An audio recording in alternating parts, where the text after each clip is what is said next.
حضرت ابراہیم علیہ السلام نے جن 4 پرندوں کو ذبح کیا ان میں سے ہر پرندہ ایک بری خصلت میں مشہور ہے۔ مثلاً مور کو اپنی شکل و صورت کی خوبصورتی پر گھمنڈ رہتا ہے، اور مرغ میں کثرت شہوت کی بری خصلت ہے۔ گدھے میں حرص اور لالچ کی بری عادت ہے، اور کبوتر کو اپنی بلند پرواز اور اونچی اڑان پر غرور ہوتا ہے۔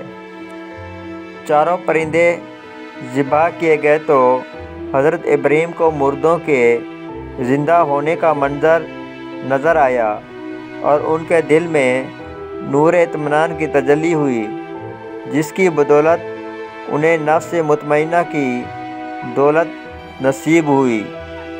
اگر کوئی ان 4 بری خصلتوں کو ذبح کر ڈالے تو انشاءاللہ تعالی وہ اپنے دل کے زندہ ہونے کا منظر اپنی آنکھوں سے دیکھ لے گا۔